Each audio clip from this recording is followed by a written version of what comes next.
Good morning, all. We will go ahead and get started. I'm assuming AT&T is set to go. Is that correct, Ms. Cicchetti? Yes, we are. We're ready to go. Let's go ahead and officially call this meeting to order here. We'll start off with our roll call. Ms. Cicchetti. All righty. Chair Vasquez, Present? Vice Chair Lieber. Here. Member Gaines. Here. Member Schaefer. Deputy Controller Emron. Here. We do have a full body here. We have a quorum. With that, this meeting is officially called to order, and we will start with our Pledge of Allegiance. If I can get you all to please rise, those that can. I pledge allegiance to the flag of the United States of America and to the republic for which it stands, one nation, under God, indivisible, with liberty and justice for all.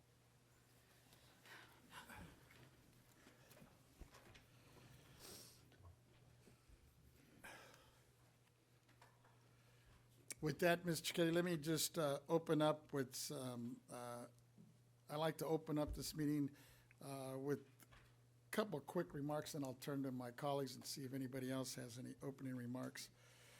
I'd like to open up this meeting in recognition of those who have lost their lives. You know, we're constantly hearing about folks with all these shootings going on throughout the U.S., and the one that comes to mind this last week in June 17th and 18th. So my heart goes out to those victims, the families, and all those that are impacted by it. And such a tragedy that these things continue to happen, and we have to continuously make remarks and give condolences to these families. But hopefully we can get the federal government and others throughout the country to step up and come up with some good measures that'll begin to address some of these issues that are causing these things. With that, let me just turn to my colleagues and see if there's any other opening remarks. And I see a hand already up from our Deputy Controller. Thank you, Chairman. Good morning to everyone. And for those viewing online, just to ditto your comments too, on behalf of the Controller, I just want to take a few moments to recognize that June is National Gun Violence Awareness Month.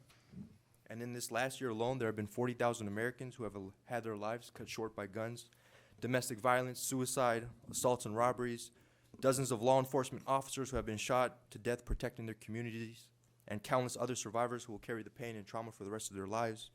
Our nation is being torn apart by gun violence at a time where guns are the #1 killer of our children, where 1 in 5 Americans have lost a family member to gun violence. In the first half of 2023 alone, there have been more than 260 mass shootings, and to the everyday gun violence that plagues our communities, bloodshed spilling out on the streets of Oakland, Los Angeles, Fresno, Chicago, Philadelphia, and New York. On average, 120 Americans are killed with guns each and every day. This gun violence epidemic has a particularly devastating impact on our black and brown communities. Black Americans are 10 times more likely to be victims of homicide. Latinx Americans are twice as likely. These are not only statistics or headlines, but the lives of a brother, a father, a sister, or a niece. Understanding the tragic effect a bullet can do to a human body, it is imperative to keep weapons of war off our streets and guns out of the hands of dangerous people. A majority of our citizens are eager to see common sense gun reform, establishing universal background checks, requiring safe storage of firearms, red flag laws, and banning assault weapons and high-capacity magazines. California has taken up the call to action and is an example for the rest of the nation to follow. According to the CDC, California was ranked #1 state for gun safety and saw a 37% lower gun death rate than the national average. So as leaders, we must do more, and Californians must still demand more to realize a future where our grocery stores or movie theaters, malls, and places of worship are safe from the threat of gun violence, where our children don't have to learn to duck and cover before they learn to read and write. So in this month of June, I hold in prayer and memory those killed by gun violence and look to turn pain into purpose and demand action from those at the local, state, and federal level to end this gun violence epidemic once and for all, because enough is enough. Thank you, Chairman. I yield back. Thank you.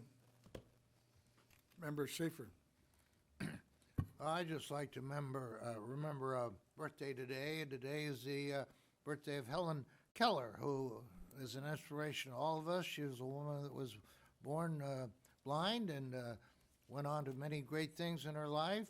We lost her at age 88, in 1968, but today is her birthday, and she gets a little bit of press, and she inspires all of us that no matter what our deficiencies in life, we can become the most productive of human beings. Thank you.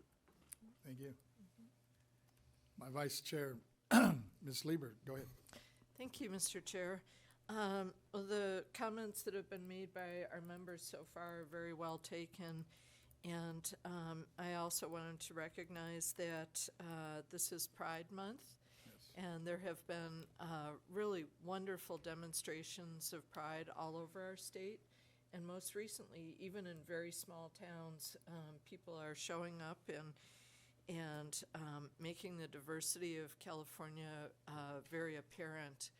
And it's also the month when we recognize Juneteenth, an important part of U.S. history and something that's celebrated throughout the state of California, and celebrated with a recognition of the strength and determination that people have had to bring to just living everyday lives. And like our chair mentioned and the deputy controller, California is really a shining beacon on the hill of diversity and inclusion and embracing our differences, not just tolerance. And it really is directly connected with Gun Violence Awareness Month and all of the things that we need to do to ensure that we have an equitable and inclusive society that has respect for all. Thank you. Member Gaines. Just wanted to recognize Juneteenth and speak directly to the issue. Your mic might not be on. Oh, I'm sorry. There you Yeah, I go. want to speak to Juneteenth and the issue at hand in relation to our history, and with slavery being such a moral horror. It's heartbreaking to think of the millions of lives lived in cruel bondage in our country. I'm thankful that we are nearly 100 years past the end of that inhumane era in American history. I want to honor the many men and women who fought on the battlefield and in all arenas, who have given their lives fighting to the end of this shameful practice. I'm proud to celebrate the freedom of all Americans and enjoy in this greatest country of the world.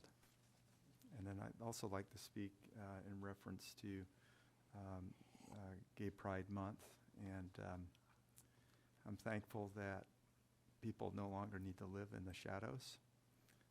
As a Christian, I recognize that we are all made in God's image, and that we should strive to love one another, honor and respect one another. May we all live up to those ideals of tolerance this month and every day of the year. Thank you. Thank you.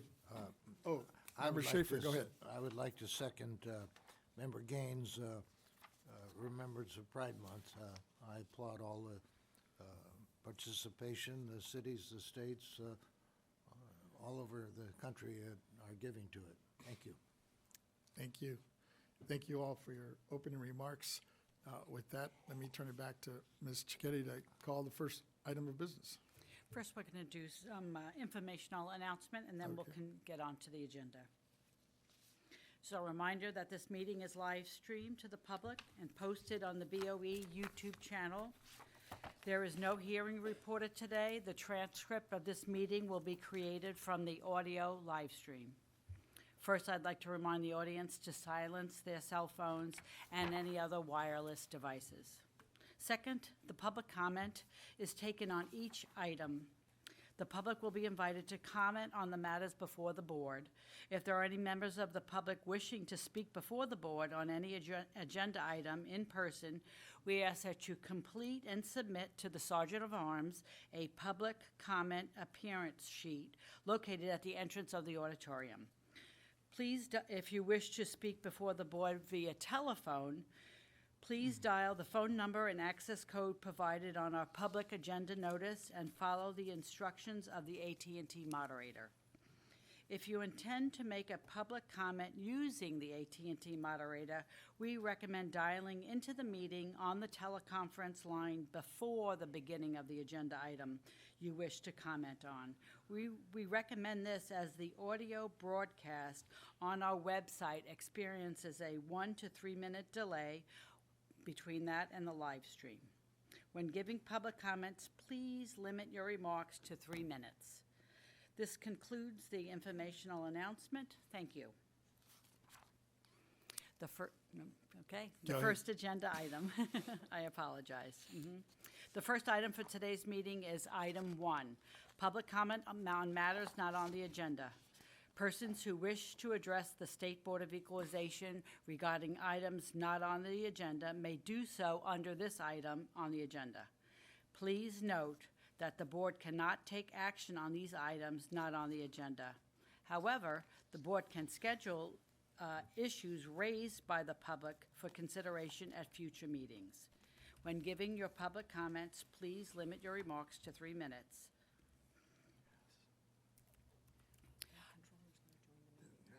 Okay. Yes. I was just informed that the controller is going to join the meeting right now. Okay. But we'll continue on with this then. First, I have no one in the audience who wants to make a public comment. And let's go to the AT&T moderator. AT&T moderator, is there anyone on the line who'd like to make a public comment at this time? And if there's anyone that would like to make a public comment on the line at this time, please press 1 followed by the 0 on your touch-tone phone. Again, if you'd like to make a public comment, please press 1 then 0 at this time. And we are not seeing anyone queue up at this time. Okay, thank you. I have no written comment for this item at all. So, so we'll just go to the next item.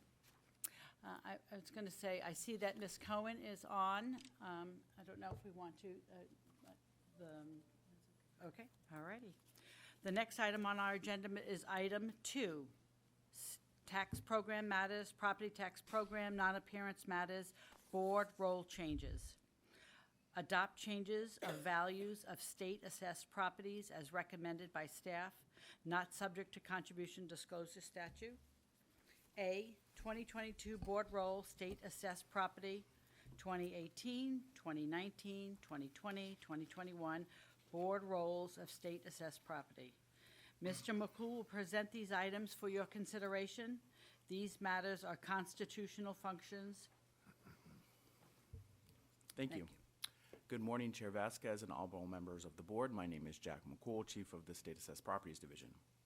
Revenue and Taxation Code Section 4876 allows for the correction of errors of the state on the state assessed roll. I am here to present roll changes to the state assessed roll for the board's consideration. The roll changes all pertain to the same state assessee and are to correct assessee reporting errors. The assessee contacted our staff to report that the assessee had inadvertently misreported which counties the company's property was located in for different years. The assessee worked with staff to correct the reporting, and our staff then went through the value allocation process for each year to reflect the correct reporting. The roll changes before you do not change the company's overall assessed value in any of the years, but simply corrects how the assessed value is allocated to the counties in which the company's property is located. Upon the board's adoption of these changes, SAPD staff will then notify each county of the roll changes, and the counties will be responsible for processing any applicable property tax refunds or issuance of new property tax bills. The state assessee will also receive notice of the roll changes and will be informed of each value change adopted by the board. I'm available to answer any questions you may have, and I ask for your adoption of these items. Thank you. Thank you, Mr. McCool. I see there is one unitary improvement that is about 800,000. If this amount was significantly larger, or will the corrections, I guess, were concentrated in one county, and I'm just wondering the impact that might have on on their budget. Of course. I think it is important to remember that our changes are value changes. So it's in your particular example, 800,000 is the assessed value. So roughly the property tax equivalent for that on the tax bill would be about $8,000 in tax. So that's the first thing to remember. I will say that we have very good cooperation with our county partners. And typically when there is a large value change, whether an increase or decrease, when the county receives the roll, and actually there will be a preliminary roll before the final roll that they'll receive, they usually will inquire and they'll ask, are you sure this is correct? Can you provide us with some information as to what was the cause of this increase or significant decrease? And our staff does look into those questions, and we will provide the county with the information which substantiates why the value increased or decreased substantially. Oftentimes, the next question that our county partners have is, will we expect to see this value in the future? And that's something that we'll also investigate, and then oftentimes we'll be contacting the assessee to inquire to see, was this a one-time cost that is translated to an increase in or significant decrease in value, or is this something that we can expect to see ongoing?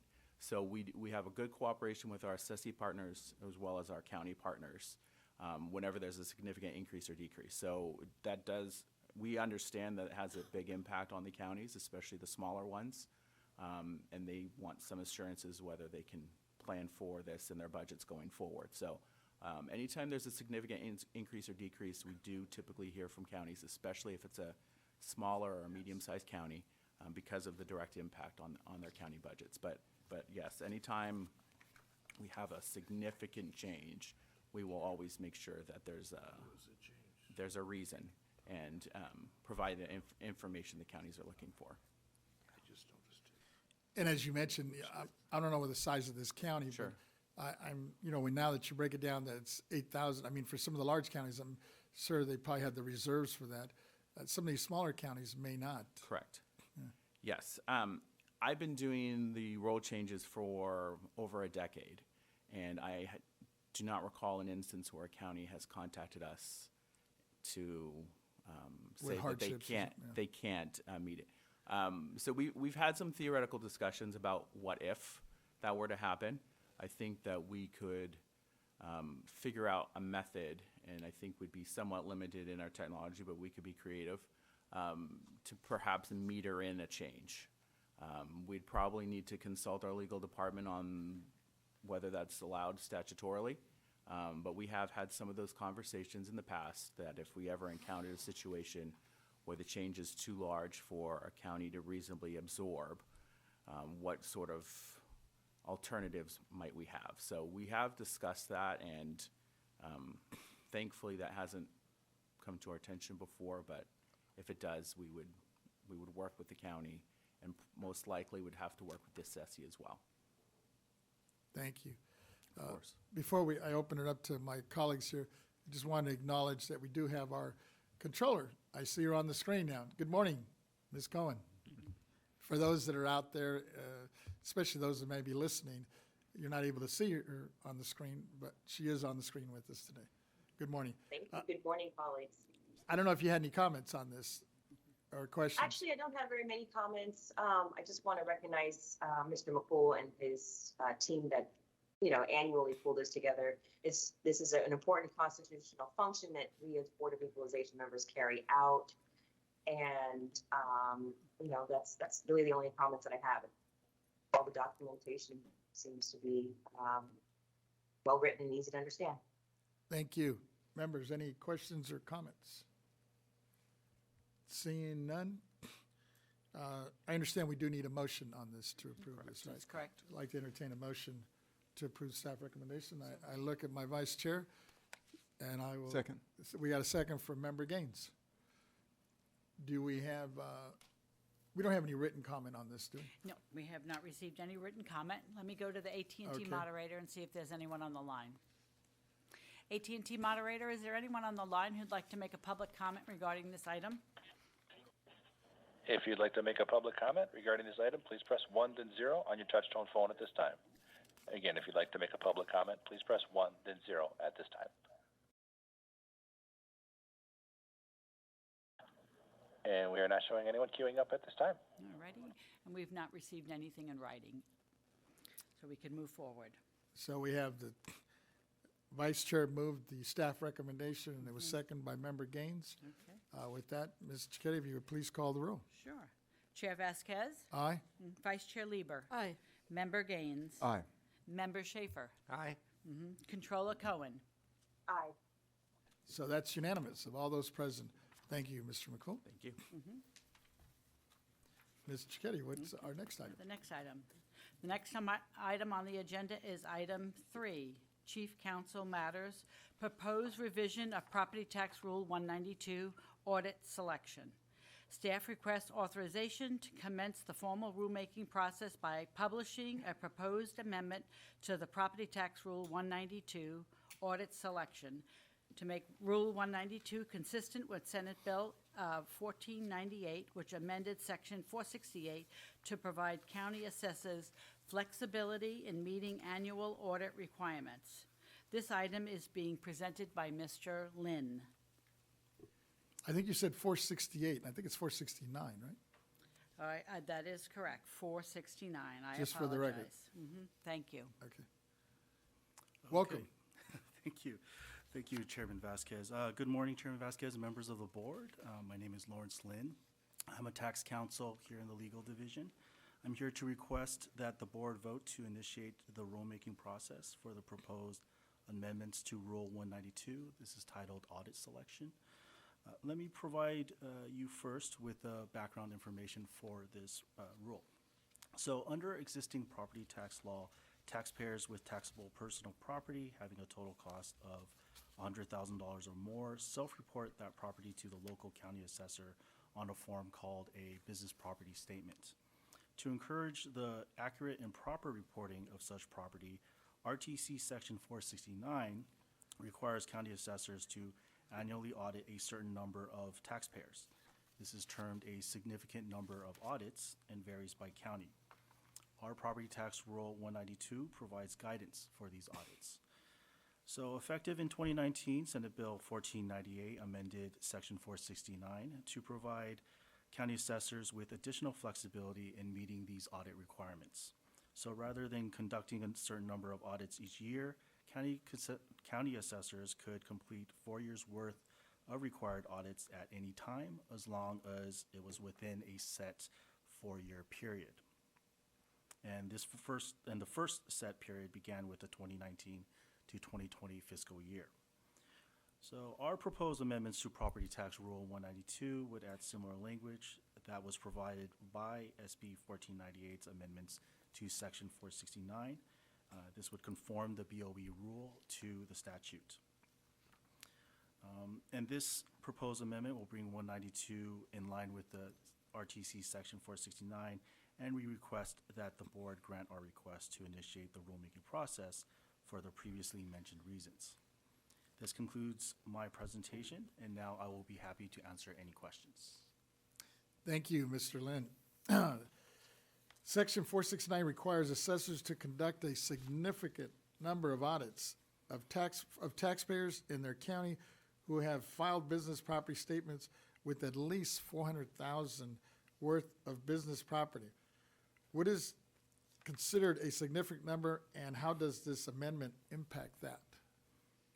Right, so a significant number of audits is defined in Section 469 and is essentially a formula that each county will apply to determine what their significant number is. Previously, assessors were required to conduct mandatory audits on taxpayers with trade fixtures and business tangible personal property greater than $400,000 at least once every 4 years. And as a result, each county had a different number of taxpayers to audit, and Section 469's formula says to take that number, divide it by 4 in order to get a yearly average, and then multiply that by 75%. That would then get them to the significant number of audits for a county's fiscal year. Staff actually provided the calculated significant number of audits to the counties via letters to assessors back in 2009 in LTA 2009/49. Ultimately, the changes made to Section 469 don't change this formula, and neither do our amendments to Rule 192. So, the second one is, how will this rule affect large counties like Los Angeles in terms of their workload?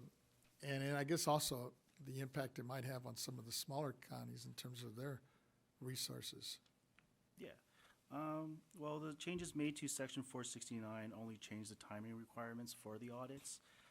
For large counties such as Los Angeles, the increased flexibility in meeting the annual audit requirements should be helpful, especially if they have any shortfall for any given year. They would be able to have that flexibility to try to get 4 years' worth of audits within a different year. Well, as long as it's within the 4 year set period. For smaller counties that have limited staff, especially for the smaller counties that don't have an auditor, it's especially helpful for them because it allows them to, instead of having to hire a contractor, an outside contractor, to do these annual audits every year, they can now just hire that contractor once and do all 4 years worth of audits within that one time, as long as it's within that set period.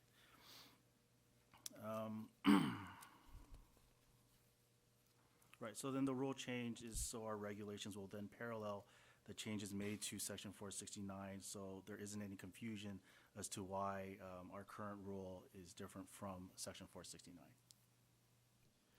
Have we getting any feedback from the assessors on this? Last year, staff sent out letters to assessors. This is LTA number 2022-53, and they weren't able to receive any feedback to date. If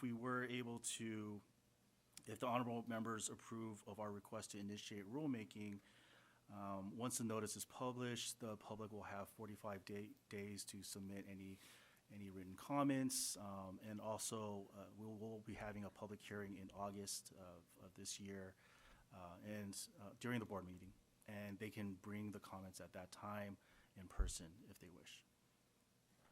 Thank you. Let me open it up and see if there's any comments or questions from any of my colleagues. Seeing no hands, I think we're all good. Thanks. We need a motion on this though, right? So That's correct. I believe so. let me just put out, I guess we need a motion to, let me entertain a motion to adopt the staff recommendation. And my vice chair is moving the staff recommendation. I will go ahead and second that. Do we have any written comments on this? We have not received any written comments on this item. Let's go to the AT&T moderator. Okay. AT&T moderator, is there anyone on the line who'd like to make a public comment regarding this item? If you'd like to make a public comment regarding this item, please press 1, then 0 at this time. Once again, if you'd like to make a comment, please press 1, then 0 on your touch-tone phone at this time. And once again, we're seeing no lines queue up. Thank you. With that, Mr. Keddy, will you go ahead and call the roll? Okay, so we have a motion to adopt staff recommendation given by Vice Chair Lieber, second by Chair Vasquez. Take the roll. Chair Vasquez? Aye. Vice Chair Lieber? Aye. Member Gaines? Aye. Member Schaefer? Aye. Deputy Controller Emron? Aye. So that's unanimous of all those present. Thank you. Thank you. And I believe this was your first presentation, no, before us? Well, before you, I normally go on Teams. That's right. Yeah. In person, I should But say. yeah, it's good to meet you all in person. Likewise. With that, Mr. Keddy, what's our next item? Our next item on today's agenda is item 4 and item 5, consent agenda. Item 4 is adoption of the May 23rd, 2023 board meeting minutes, and item 5 is the adoption of the retirement resolution for Anita Hurtado. We will take the consent items up in one vote. We will present the retirement resolution after the vote. So I need a motion. Yes.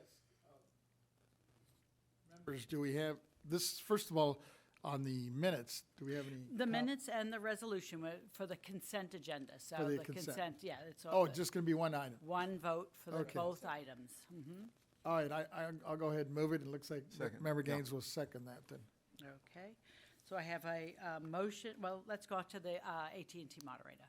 We have no one in the public who'd like to make a comment on this item, so we'll go to the AT&T moderator. AT&T moderator, is there anyone on the line who'd like to make a public comment regarding this item? And once again, if you'd like to make a public comment regarding this item, please press 1 then 0 on your touch-tone phone at this time. Again, please press 1 then 0 if you'd like to make a comment.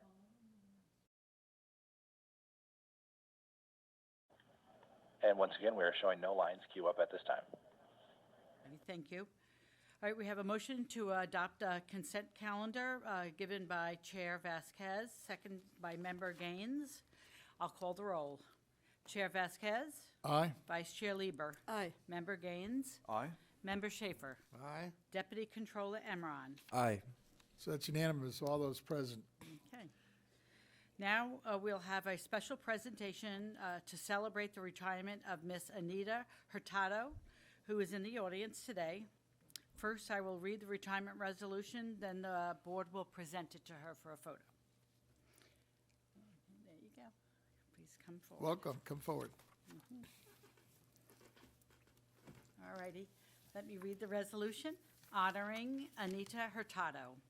Whereas Anita Hurtado, Office Technician General in the Taxpayers' Rights Advocate Office, will retire on July 1st, 2023, after 7 years of outstanding and meritorious service to the state of California and the California State Board of Equalization. And whereas Anita began her career with the state of California with the California Department of Corrections and Rehabilitation on May 2nd, 2016, as an office technician, and whereas she began working for the California Board of Equalization on November 30th, 2018, as an office technician general in the executive office, and whereas in recognition of her diligent work, demonstrated ability, and proven professionalism, she moved to the Taxpayer Rights Advocate Office to the position of Office Technician General. And whereas throughout her many years of service, Anita has served the people of the state with fairness and dedication. Therefore, be it resolved that we, the members of the board, do hereby extend to Anita Hurtado our sincere and grateful appreciation for her dedicated service to the California State Board of Equalization and to the state of California. Our congratulations on her well-earned retirement and our best wishes to her and her family for continued success, happiness, and good health in the years to come. Adopted at Sacramento, California on today, the 27th day of June, 2023. Thank you. And I see Lisa up in the front here, Ms. Thompson. I'm assuming you want to give some remarks? Yes, I would. Thank you. So I just wanted to say that it's been a pleasure working with Anita, and she's made a positive contribution to our office, serving taxpayers in California well. It's a well-deserved retirement, and I wish her well in that. And I know she'll have a great time with friends and family as she embarks on this new journey. And please keep in touch, and I wish you well. Thank you. Thank you. Yeah, I know you've done, your office has done such a great job with the taxpayers, and I'm assuming, Anita, you had a big role in this in support and given your experience on this. I want to thank you for your, sometimes, you know, we're sitting here in front of these folks and we look at a lot of you that have put in many hours and years into your service, and for whatever reason, sometimes it just goes unnoticed until usually people retire. Then we're coming up and we recognize you, and I just want to thank you for your service and your time, and I know the time it must have taken also for your family as well. Thank you. Enjoy your retirement, and hopefully we may see you back as a volunteer. Who knows? Never know. Stranger No, things knowing happen. Lisa Thompson, she's going to drag you back, I'm sure. We'll see. But if you, and Member Gaines, go ahead. Yeah, I just want to thank you, Anita, for your years of service to the state of California. It was also, was it Department of Corrections? Yeah, so you served there and then here at the BoE, and how critical it is to make sure that we are responding to constituents' needs. And I really value this position of taxpayer rights advocate that Lisa Thompson is fulfilling.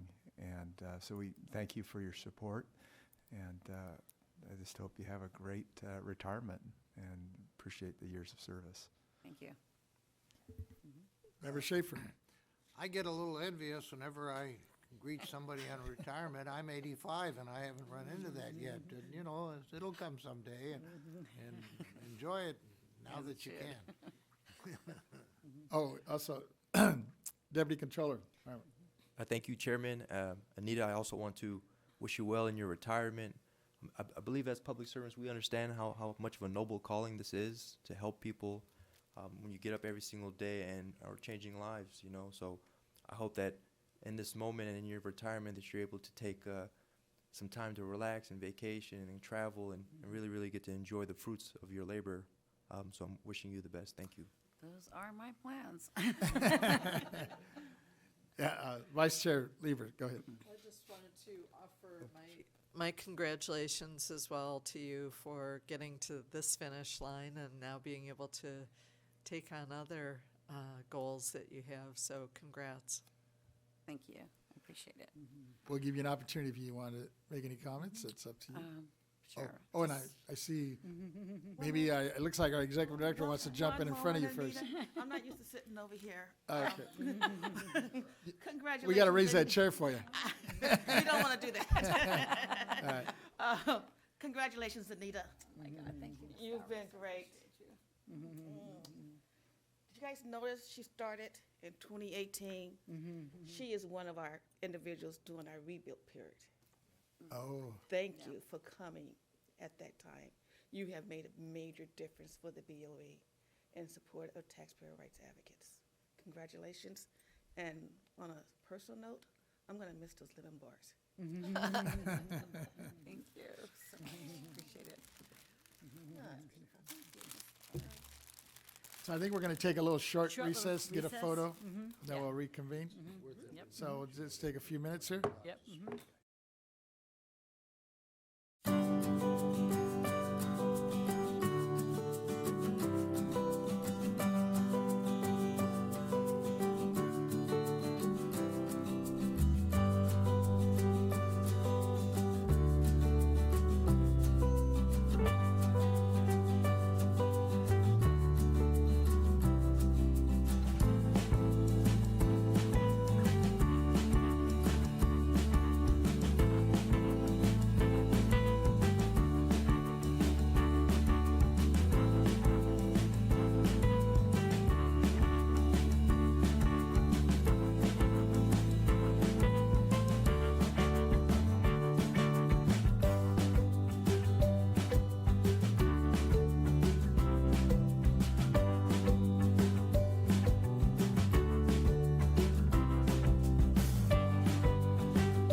board member matters and initiatives, proposal to establish a property tax exemption board work group on the disabled veterans, and homeowners exemption.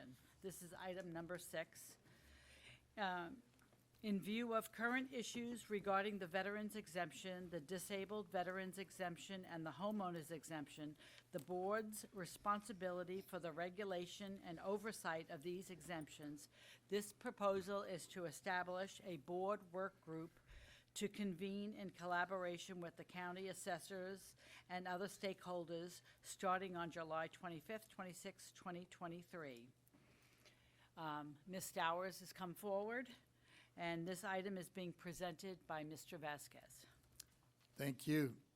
Members, we have recently reported the fact that the use of veterans exemption has become effectively obsolete, and that there are other challenges regarding eligibility, documentation, surviving spouses, etc. Regarding 3 exemptions, the veterans, the disabled veterans, and the homeowners, legislators last year and this year have proposed numerous bills and ballot initiatives to address some of these problems. I am proposing that the board to establish a work group to fully examine all issues and develop recommended solutions based on input from the Department of Veterans Affairs, veterans and disabled veterans organizations, legislators, taxpayer organizations, assessors, and the public. I'm also proposing an outline for the veterans, disabled veterans, and homeowners exemptions work group to follow in their upcoming meetings that has 8 items listed in the June 16 memo to you. It's just the start, and any board member is free to add more items. In terms of scheduling, I'm proposing that the board convene the work group over the next 2 to 3 months time period, with the first session at the July 25th, 26th meeting to review the requirements and to receive fact-finding input from state and local agencies like Veterans Affairs and veterans and disabled veterans organizations, taxpayer organizations, and other stakeholders. The second work group would be in August of 30th of 23 meeting to receive input from the Focus and county assessors and the Department of Exemption procedures and possible options for solutions. Then on the October 24th, 25th meeting, the work group will present report to the board and all participants summarizing the findings and providing a set of timely recommendations for consideration by the board, the legislatures, the assessors, and other agencies, organizations, and stakeholders. Finally, I am proposing that Member Lieber would serve as work group co-chair to help with the task involved. But I am also asking every member to fully engage and reach out to the county assessors and stakeholders in your districts. And based on the good work that the Controller Cohen did on the veterans exemption last year, I am hoping that she will have her deputy also assist us along the way. With that, let me just turn it to the members and see if there's any discussion from the members. And then looks like our executive director also wants to weigh in as well. Member Gaines, go ahead. Yeah, thank you. I want to thank you for bringing this forward. It's very important. It's an issue that we ought to be addressing and see if we can provide additional relief to veterans. I don't want to steal Mr.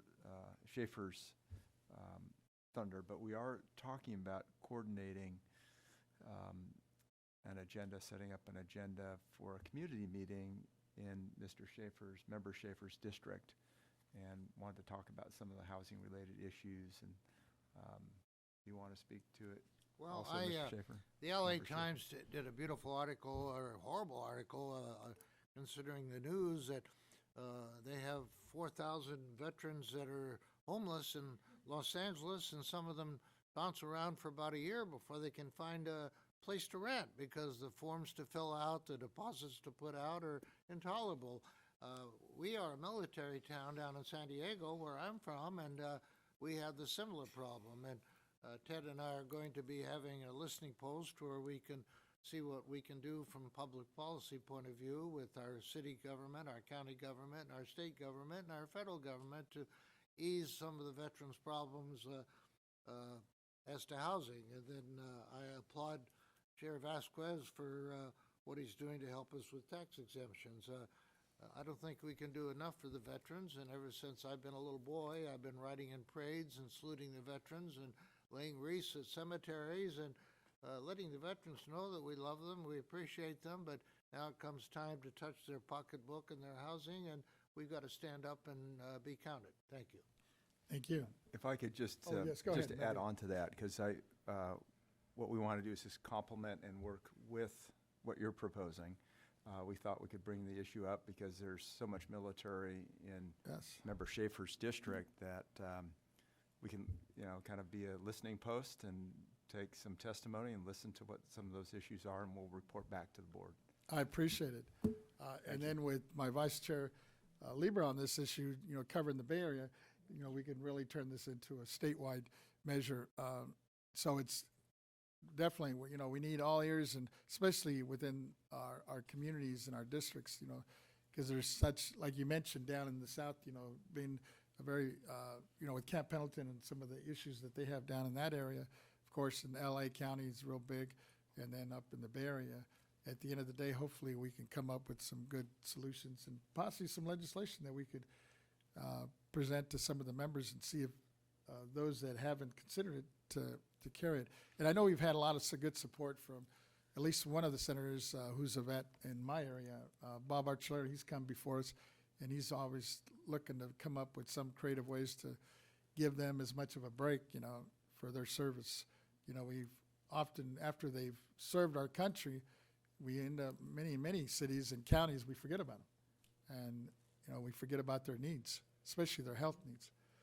So I really appreciate all your work, and I know our Deputy Controller will be participating through our Controller, Member Cohen, who helped start this last year. And I think he has some comments as well, Deputy Controller. Thank you, Chairman. I also just want to applaud you and your office for bringing this forward. California is home to over 1 million veterans, the most in the nation, all who deserve to be respected and protected. According to the BoE website, there are approximately 26 wars and 4 campaigns where a veteran would qualify for the veterans exemption dating back to well over 100 years.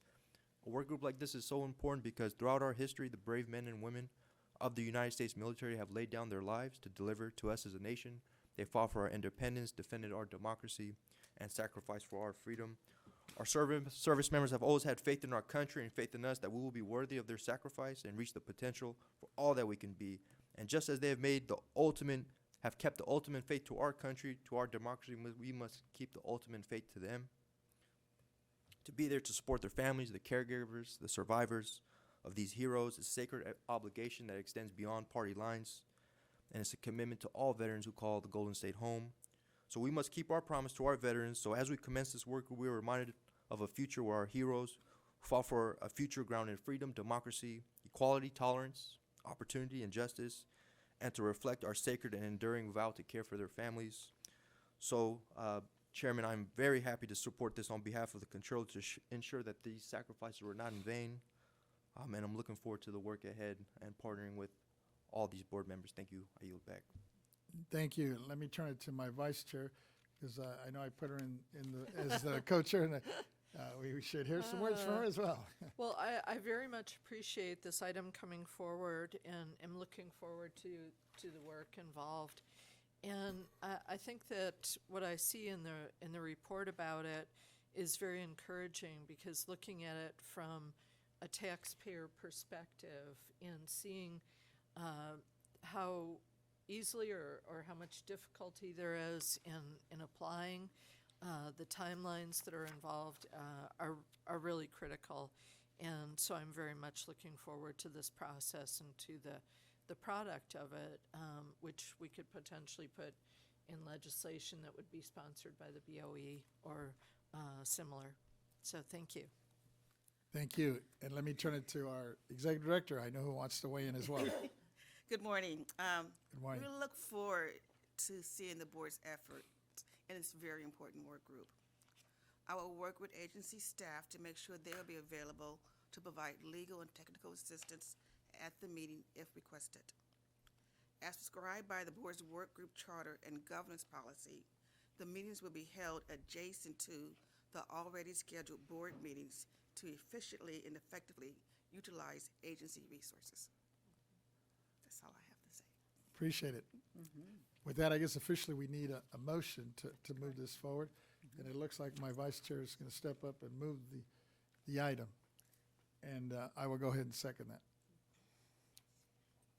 Mr. K, I guess we need to just check with, well, first of all, if there's anybody in the audience or AT&T as well. There's no one in the audience who wanted to make a comment, so let's go to the AT&T moderator. AT&T moderator, is there anyone on the line who'd like to make a public comment regarding this item? And once again, if you'd like to make a public comment regarding this item, please press 1 followed by the 0 on your touch-tone phone at this time. Once again, if you'd like to make a public comment, please press 1 followed by the 0 at this time.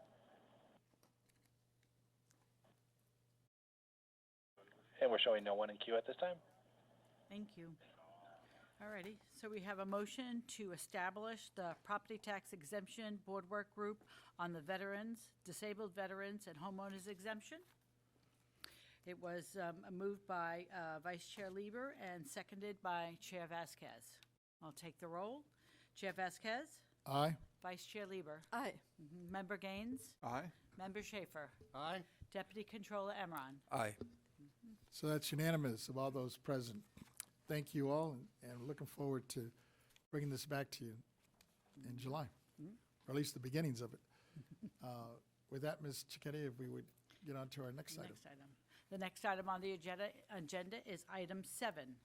Board member matters and initiatives, proposal to reconvene the Workforce Planning Board Work Group with the California Assessors Association starting in July or August of 2023. Establishing a schedule to reconvene the Workforce Planning Board Work Group with the California Assessors Association and the county assessors from large, medium, and small counties to continue efforts to develop educational opportunities, recruitment, and training solutions for county assessors' offices and the BoE in building a pipeline of skilled talent needed now and in the future years. The Executive Director, Ms. Stowers, is forward, and this item is being presented by Mr. Vasquez. Thank you. Members, Member Gaines and I are proposing that we reconvene the Property Tax Workforce Planning Work Group starting at the July 25th, 26th meeting. As you have heard from the El Dorado County Assessor and the Los Angeles County Assessor and others, that there are many challenges in recruiting, training, retaining, and properly compensating a statewide appraisal workforce. A list of agenda items for work group is included in the recent memo as a starting point. This is an invitation to all the assessors from large, mid-sized, and small counties and community college leaders and other stakeholders to join and provide information and recommendations of all types. We'll issue a detailed work group agenda on July 14th. We're asking all board members to invite their assessors, community college leaders, and others in their respective districts to engage and testify as they are able to do so. And I was just at a little breakfast this morning prior to this meeting, and I understand they're in the process of hiring or appointing the next state chancellor. So hopefully, and in talking to at least some of their staff there, they are definitely interested in hopefully getting the new leadership also involved with us on this issue as well. So looking forward to this, but let me open it up. Let me open it up to Member Gaines, and then we'll turn it up to the rest of the board members. Go ahead, Member Gaines. Yeah, thank you, Chair Vasquez.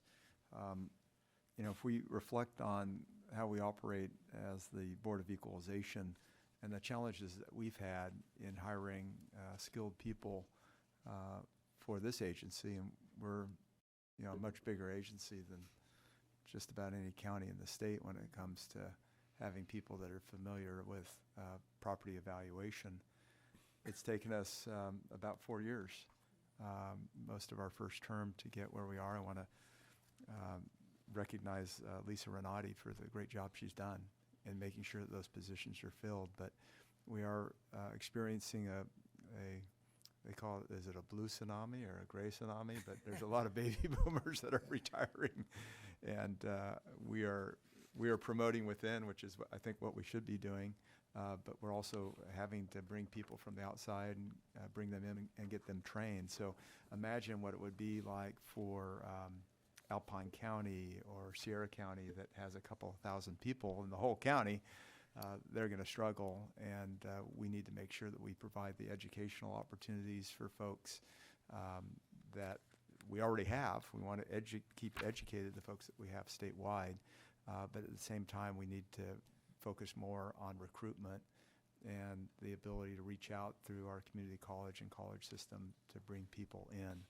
And so I'm excited about the opportunity. I think it's something that we've worked on, but we need to continue to elevate and lift up within the BoE, and I think this is a perfect opportunity for us to show that leadership.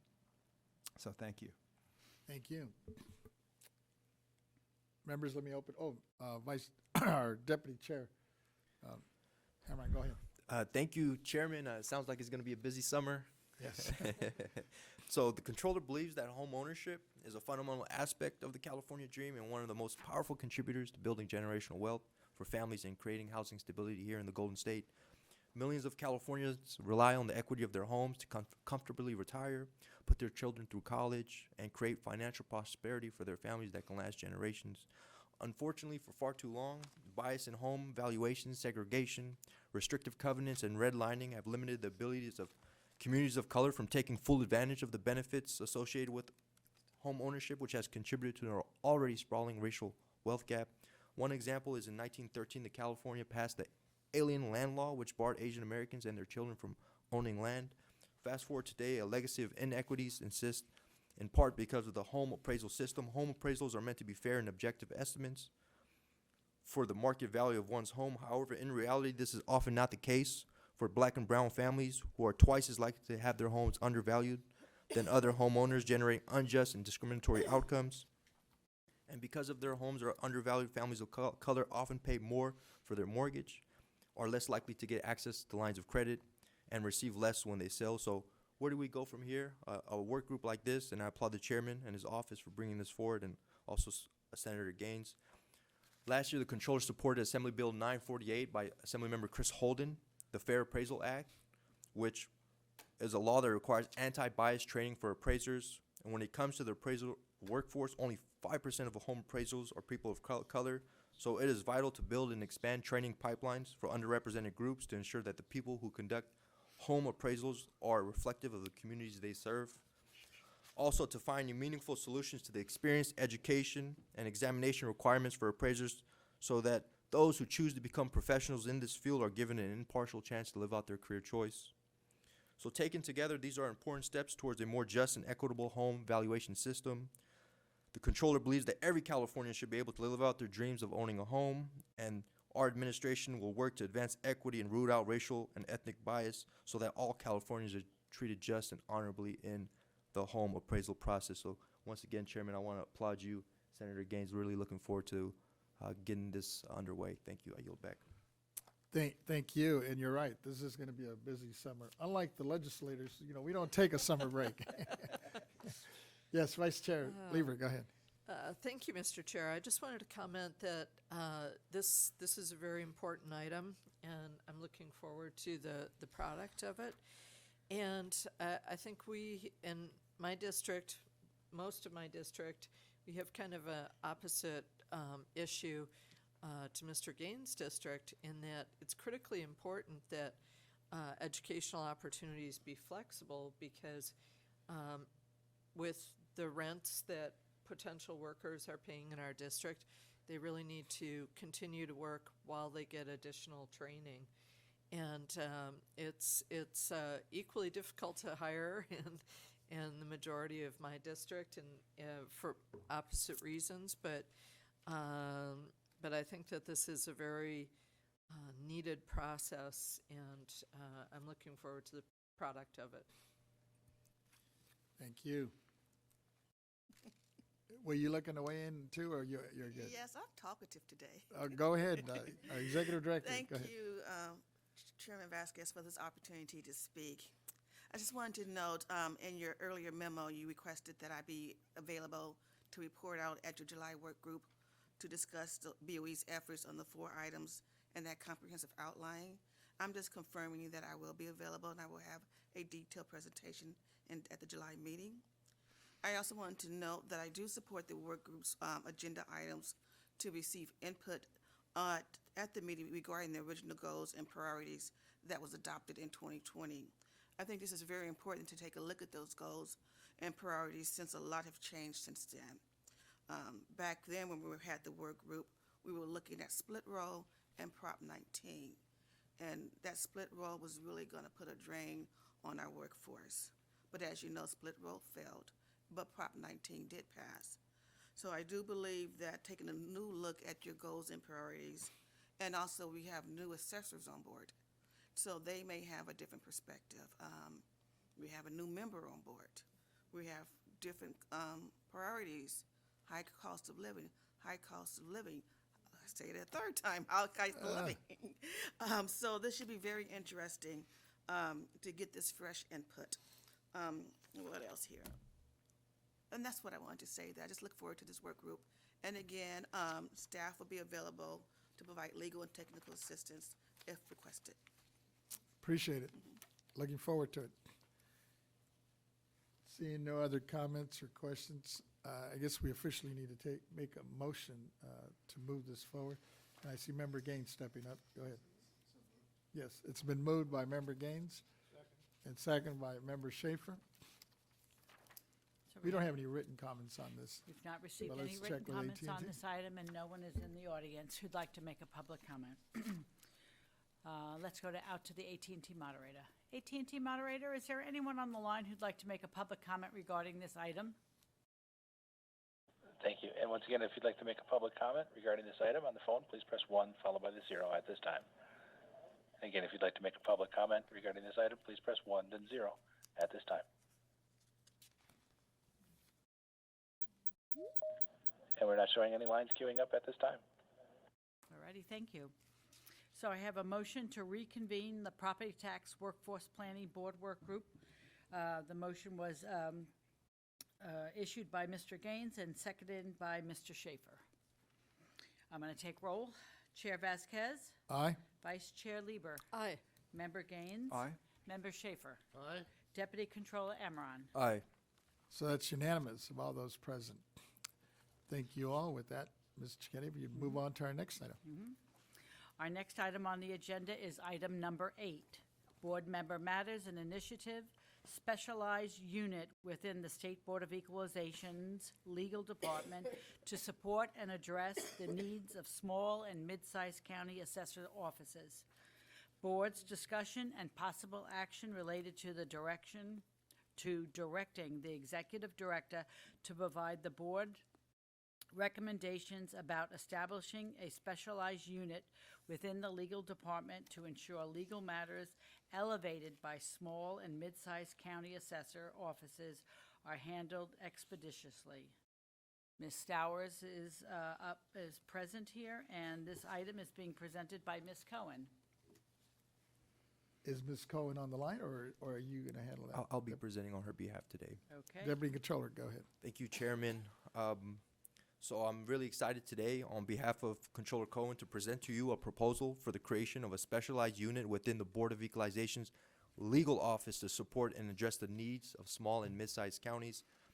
There was a memorandum distributed this morning to all you board members, and essentially it's an outline that because of the complexities inherent in our property tax system compared to more well-funded and well-resourced larger county assessors from our small and mid-sized counties are often left without adequate resources to expand professional staffing, retain legal counsel, and alleviate retention challenges. This disparity often creates a dilemma where a county assessor will be compelled to make a decision based on independent judgment rather than sound legal advice and guidance. This is where the controller believes there's an opportunity for the Board of Equalization to fill this void. The controller recommends that there be consideration given to the creation of a specialized legal unit within the BoE legal department to specifically address the needs of our small and mid-sized county assessors' offices. Such strategic initiatives will contribute to the agency's constitutional responsibilities, and also members serve to bolster our longstanding decorated relationship between our storage agency here at the Board of Equalization and our local county assessor offices. This premise is based on the longstanding reputation that the BOE's legal team has been regarded as one of the most premier, experienced, and competent property tax lawyers the Golden State has to offer, and really throughout the nation. So with the legal team's institutional knowledge, it serves an incredible wealth of information and is often sought after by our local county assessors, taxpayers, advocates, the legislature, university, and businesses alike. And because of the workload demands that are upon our legal team, who are working at maximum capacity, often with limited relief in sight, dealing with the implementation of Proposition 19, state assessed property, the appeals that go along with that, and also serving the legal needs of the agency every single day, and administering the multi-billion-dollar property tax system. There is a idea that we need to expand our legal department and help where we can. So as a result, the legal department's ability to properly and timely provide legal advice to our partners at the county level is simply not sustainable. So today, the proposal is that we as a board direct the executive director to review this matter and provide the board with a report and analysis on the value, feasibility, cost of creating a specialized legal unit within the Board of Equalization's legal department to specifically address the needs and challenges that small and mid-sized county assessors face. Is a request that this report be back to the board in August of 2023. And I want to turn to our executive director too. I know you've been helping in this endeavor, so if you have any comments, that'd be appreciated. Thank you. Thank you. Let me start, then I'll turn it back to, excuse me. Let me go ahead. First of all, thank you for that proposal, and thank the controller. I think it's critical to our oversight responsibility is that we provide detailed and timely guidance to assessors, the offices. We listed in the government policy at least 8 constitutional and statutory duties that we owe to the assessors. Everything from exemptions to change in ownership to tax rates to the AAB hearings to LTAs and litigation. I support this in concept, but I would like to defer to our executive director to give her input and see where she sees this all coming together. So let me turn to our executive director, and then we'll open it up to the members as well. Thank you, Chairman Vasquez. First, I'd like to thank Controller Yee for bringing this to our attention. We are Cohen, always looking. Remember Cohen, Oh. Controller Cohen. I'm sorry. I know you used to work I'm for so Controller sorry. Yee. I'd like to thank, don't record that. I would like to thank Controller Cohen for bringing this to our attention. We are always looking for feedback on the services that we provide. And although myself and my team are always in contact with the assessors, until Controller's Office brought this to our attention, this was the first time that we heard of it. I want to give you some background information, but before I go into that background, I want to be clear that I do support the initiative and the concept of it, and we will have to do some work to see if it's feasible. So starting with background, just kind of set the stage on our normal course of business. We do provide technical and legal assistance to all county assessors and their staff. This is our responsibility of promoting fair and accurate property assessments throughout the state. This technical assistance is provided through our Property Tax Department Assessment Service Unit and our Legal Department.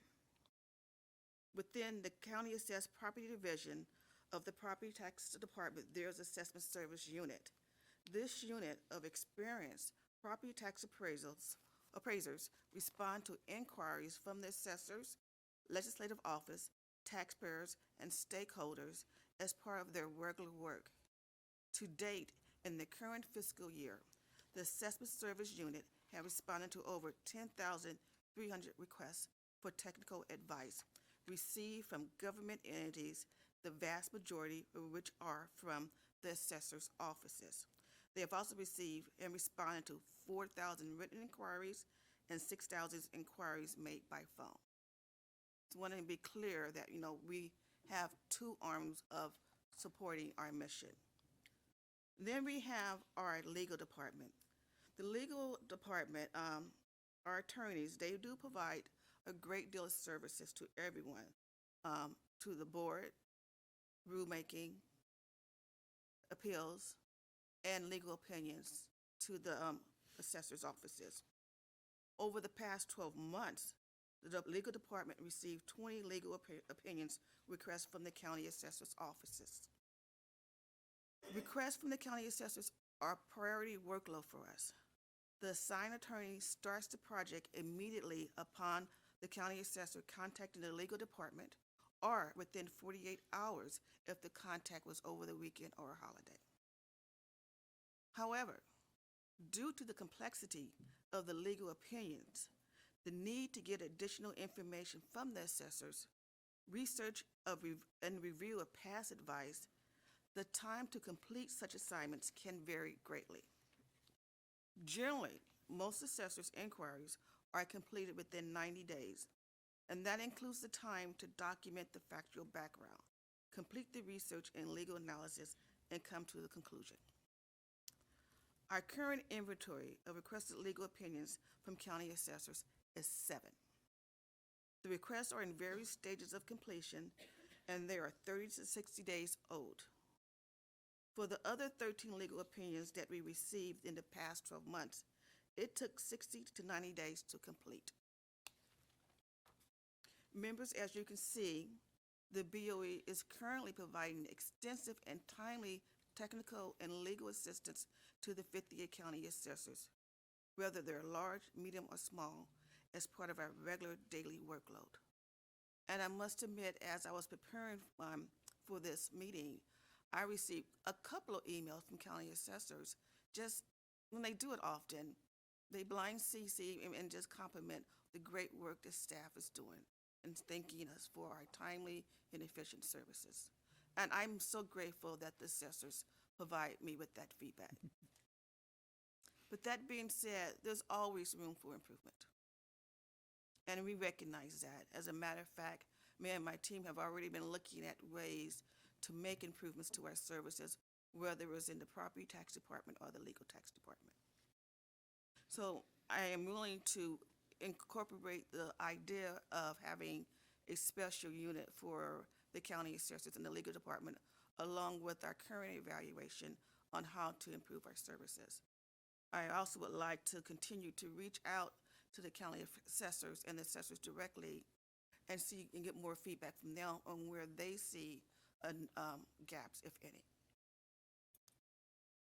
Again, support and concept, and again, thank Controller Cohen for bringing this topic to our attention. Thank you. Any other comments from any of the other members? Oh, I would if I could. Just Member Gaines, go ahead. now, so yeah, I want to express support for this, and I think we're doing a good job, but I like the prioritization for small and middle-sized counties, and I'm biased because I represent 34 counties, and they're all middle-sized and small. But, you know, again, as we were talking about staffing and the struggles to staff in small counties, the same sort of issues arise when it comes to legal advice.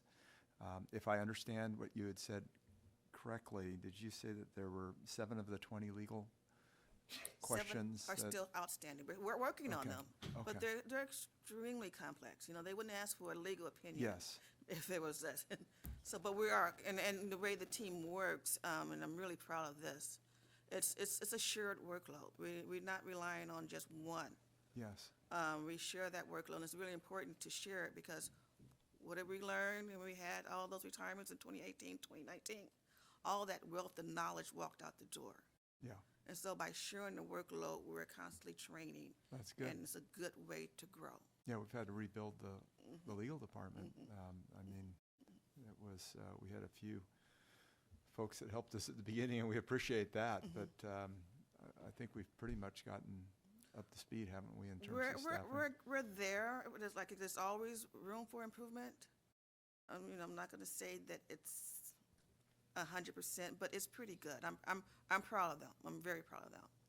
And I'm proud of the collaboration that they do.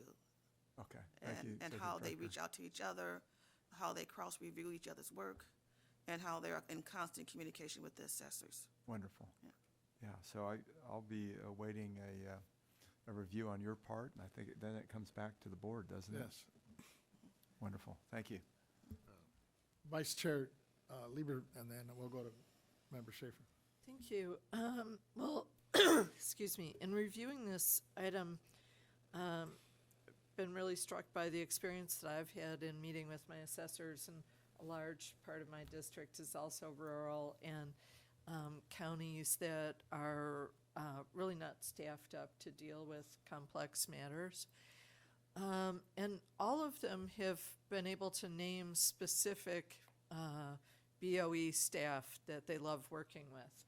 So I think right now there's a good level of interconnectivity, and the assessors that I've met with feel like they're very well served, and we're able to name specific staff members who had gone above and beyond to do specific things for them. I am a little bit concerned about the scope of our decision-making and how it interacts with AB 102 and our ability to direct particular staffing in particular areas. And I think part of that is what's owned by the legislature to determine when there should be additional staffing and new functions created.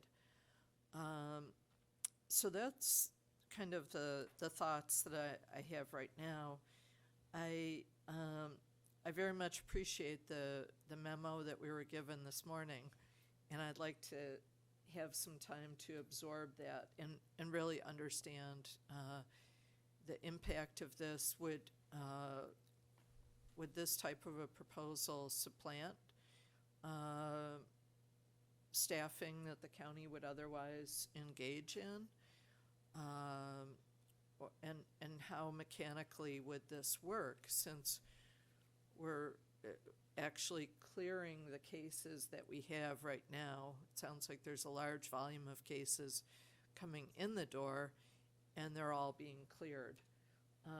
So I'd like to have some more time to digest what has been proposed and how it interacts with our portfolio of actions that we can take. Thank you. Member Schaefer, go ahead. Thank you. I have some both procedural and substantive issues. First of all, on my docket, I noticed that item 8 is all in black, and items 6, 7, and 9 are in blue. Can you tell me the significance of that? Does it have anything to do with the state controller's ability to vote on it? I don't think so, because we use CF to tell us that. Why are some of the headlines, in fact, all of them in blue, but this one is in black? If anything's in blue, that means it's linked to the internet.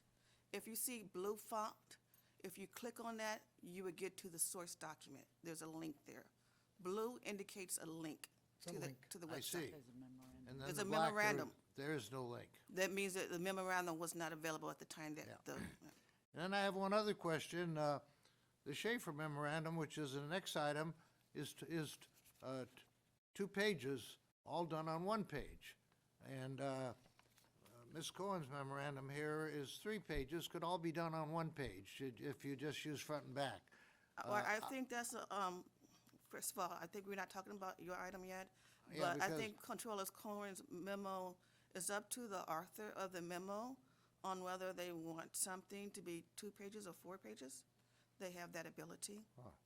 Well, Vice Chair Lieber has accused me of being frugal, and maybe I am. I would like to see us use front and back whenever possible, whatever comes into us, and we should be trained to look on the front page and the back page of whatever page we're turning. Just think how much we could save over time. Yeah, okay, duty noted. All right, thank you. And I applaud Ms. Cohen for bringing us so many well-thought-out ideas and makes our service to the public of better quality. But on something here about dealing with the legal department, I would expect our chief counsel to maybe be the leading oar in such an idea like this, because he knows better than we do what's legal and what isn't legal. And this may be more administrative than legal, and if it's more administrative than legal, and so we don't have a lawsuit involved, we're just trying to do a better job of administering, we might be able to do it with less costly people, because I know whenever you get legal people, they're the most costly people on the payroll, and I want to be sure that we're not Billable hours. overstaffing. We have a lot of great people that are not legal, and I'm a little intimidated by this being strictly a legal department function. Thank you. Thank you for your comments, Member Schaefer. Well, thank you. And listening to the comments, Member Deputy Controller, go ahead. Thank you, Chairman, and well noted, Member Schaefer. I'll continue to work with the control on the layout of these memos. Essentially, I believe that the board is in a leadership position to help small and mid-sized county assessors. Oftentimes, these offices and these counties, they believe they're in the shadows. They're in the shadows, and they're not as well resourced as the larger counties, the more wealthier counties. So I do believe this is an opportunity for the board to show that leadership. And in this memo, it's a recommendation for a report back on the feasibility, the cost, and everything, so forth. So with that, I think it's a great opportunity here, and I'm looking forward to working with the executive director on and hearing that report in August to see what the best steps are moving forward. So thank you. I yield back. Thank you. Go ahead. May I comment? I do recognize that you guys just got the memo today, and you probably haven't had an opportunity to really get a good understanding of what Controller Corn is trying to accomplish. May I suggest that instead of taking a vote today, we table it, provide your office an opportunity to review, and we put it back on the agenda for July? I'm comfortable with that. It sounds like from hearing from my members that that's probably the best move at this point. And I kind of feel that the Deputy Controller was kind of hitting that way. I know he wanted to move this as quick as possible, and I guess maybe rest assured that we'll definitely take it up. And it looks like there's obviously interest from all of us, including the Executive Director. I think they're just trying to figure out how it all fits into our duties and responsibilities. I completely understand, Chairman. I would urge a vote today because it is something of a pressing need. Time is of the essence here. And essentially, it's a report back.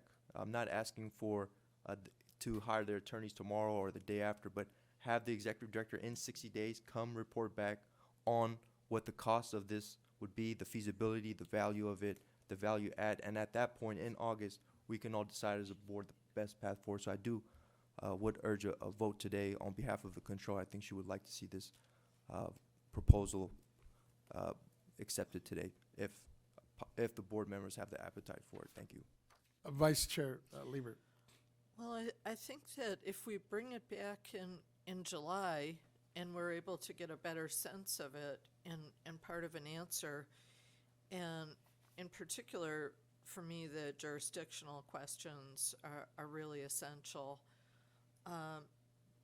then that's actually quicker than August. And I think if I don't have the jurisdictional questions answered, then I'm not really comfortable with going there. As laudable as it is, I think, and then I don't really understand, well, where exactly do we need the staffing if the legal answers are being processed expeditiously? Would we rather need a person that would be a connector that would go out to all of the small and medium counties and talk to them about their needs, or would we put the money into more staffing in terms of the veterans groups understanding what they can access and et cetera. So I just, I can't really give an answer today if I'm in favor of a specialized unit. But I would like to have some of the questions answered. Thank you. Member Gaines, and then I think Deputy Controller wanted to weigh in as well. Go ahead. I think Vice Chair Lieber raises a good question. We want to make sure that we're living within the spirit of AB 102. So I would like that clarified. My view on it was that we were asking for the executive director to report back to us, and then we could make a decision. But I think at the same time, we've got to be careful, because we hire you as an executive director, okay? And so your job is to run the agency. Now, if we're unhappy with that, then we can make a decision as to whether that's the right executive director or not. So I think I would be in support of waiting another month on this, and let's get all the questions answered, and then we could bring it up in our next agenda. It doesn't have to be more than a month. And at the same time, I want to support what Controller Cohen's coming forward with, but I'd rather not have questions and see if we could do something that would be unanimous than potentially a split vote here. Understood, Senator. I appreciate you bringing those comments forward. Executive Director, if we bring this back in July, are you still comfortable with that August report back? That it will be shortened to 30 days rather than giving you a full 60? Yes. Okay, thank you. Thank you. It sounds like we have a consensus here. Why don't we just do that? Thank you, and thank you to our Controller for bringing this forward. And with that, Ms. Cicchetti? Yeah, Chair Vasquez, we do have someone on the line Oh, who we do? wanted to make a comment on this Sure. item. I believe it's Christine Lee. She's the president of CAA. Sure. And since we're not taking a vote, we wouldn't go out, but she is here. So, Ms. Lee? Can you hear me? Yes. Hi, good morning, Chairman and members of the board. Christine Lee, I am the president of the California Assessors Association, but here today I am speaking on behalf of Kings County as the assessor. This item recently came to my attention, so I have not taken it to the Assessors Association and received their opinions on it. But I did want to add just a couple of comments that, in general, well, my office is a small to medium-sized county, and we have 153,000 population and about 50,000 parcels. And so, of course, my staff does answer all the general questions, and we try to vet as much as we can. When something comes up that's technical or requires a legal interpretation, we do seek counsel from our internal lawyers that are, with the county counsel's office. But the problem is, especially in the small counties, those attorneys are all spread so thin over all the different departments. And so they don't have any expertise in property assessment or property taxation. So getting answers from them, well, it just is what it is. They don't have that expertise, and this isn't something they deal with routinely. It's not often that we have the questions, but they do arise. And so we do tend to rely on the State Board of Equalization's legal team's expertise when it is something that's complicated or, requires more than just basic law interpretation. So I realize it's difficult with the Board of Equalization's legal team also when they are spread thin and have a lot of us asking questions.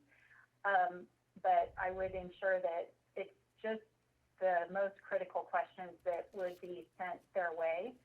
And, this is serving our constituents in the best possible manner by making sure that we are having consistent treatment of technical issues throughout the state rather than, relying on our own interpretations or our inexperienced county council's interpretation maybe of certain areas that are more commonly heard at the Board of Equalization level. And so I appreciate Controller Cohen's willingness to put forth the recommendation to look into the feasibility of this proposal.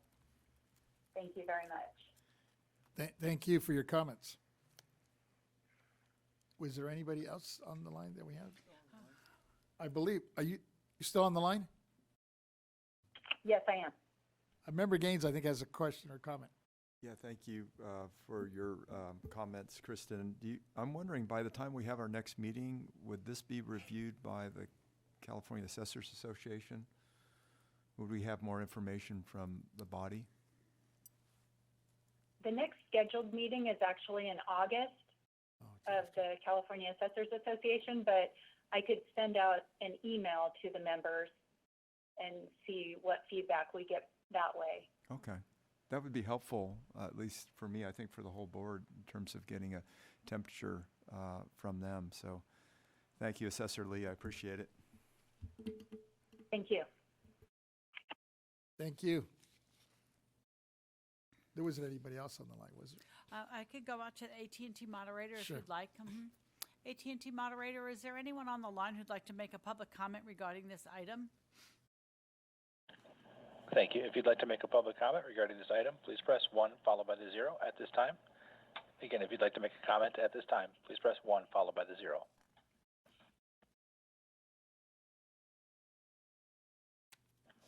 And at this time, we are showing no lines in queue. Alrighty, thank you.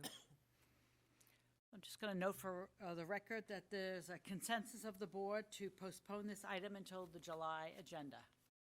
Thank you. All right, then we'll move to the next item. Yes. The next item is item number 9, Board Member Matters and Initiatives, Limitations on Board Meeting Agenda Submissions, Governance Policy, Interpretation, and Possible Changes. Perspectives on and possible changes of the board meeting agenda submission process concerning items 9 and 10 at the May 23rd, 2023 meeting, and the governance policy, mission statement, and board meeting reference manual process. This item is being presented by Mr. Schaefer, and our Executive Director, Ms. Stowers, is forward. Member Schaefer, you're on. Yeah, thank you. In the 5 years that I've been sitting on this board, the input of our members has always been of great interest to me. There's been no limitations on it, and we've had quite a variety of topics. Most of them are, our topics are related directly to the work of our mission, and that's appropriate. I do find that sometimes we expand our vision beyond our mission, and I am appalled to see that some of the items which I'm used to being 10 or 15-minute items on the rest of the agenda, when we get to member items, they can run to an hour or more. And in our meeting last month, we had an item or two that ran for an hour or more. I think we have to sit back and take a look at just what we're going to allow to be put into the members section. I think it'd be very healthy if we'd have an object of trying to look for, say, a 20-minute limitation on whatever we're going to be presenting, but not exceed 20 minutes regardless of how many people are involved in it. That means instead of 10 speakers, we might try to have 1 or 2, if any. I'd also like to respect each member's right to maybe veto getting into a topic if that member, him or her, has a strong view that maybe this is the topic we should not be getting into. I think we should respect each other's view on that and give us the veto power on it is one of my proposals. And I would like you to just look at our mission, which is to serve Californians through fair, effective, and efficient tax administration and support of state and local governments. I think if we view all of our presentations through a filter like that, we will have maybe fewer items and maybe more meaningful items. And with all of us having an agenda that, because we're elected officials, that is really much larger than the Board of Equalization, we are tempted to want to discuss whatever's on our mind with our members. I would suggest maybe the place to discuss some of these broader issues is a letter to the editor or op-ed article in a local paper. And when I mention that, I'd like to insist that whenever any member has a letter to the editor relating to our work or an op-ed, we don't want to miss it. And I would ask that that member send a copy to our executive director, who would share it with each one of us so we know what's being said. I had a letter published a couple weeks ago in the Los Angeles Times, and I sent a letter to each of my colleagues that wasn't really related to our work, but it might be interesting. It dealt strictly with the issue of age of some of our elected officials and how they can be as effective older than younger. And, you know, that's a big issue nationally with the President of the United States and in California with myself. But I wouldn't want to miss any pearls of wisdom that any of my colleagues would have in a public forum. And Ms. Starr should be aware of my concern there, and if she learns of anything that any of us are quoted in public, share it with us. I think it makes us stronger members and more educated members. And so while I applaud the member input, I'm glad that we have it. I don't want it to be abused, not that it has been abused in the past, but the possibility is there. And when we spend an hour or more talking on some subject, when really we would like to resolve anything within 15 minutes to a half hour, if we could, I think somebody has to speak up. And I have a reputation for being a cage rattler, and that's what I'm doing today. And forgive me, Father, for I have sinned, but I have not. I think I'm bringing forward something that is intelligent, and each of us should respect it, as I respect the great work each of you are doing. And when we see something that runs to a little excess, I think we have a right to do a shout out on it, because I think that makes us better and stronger. Since I've asked you to share your opinions with me, if you might want to continue this over till next month and invite any member to send me a little memo, or the first two members. I don't want to violate Bag the King because the three of us can't talk to each other.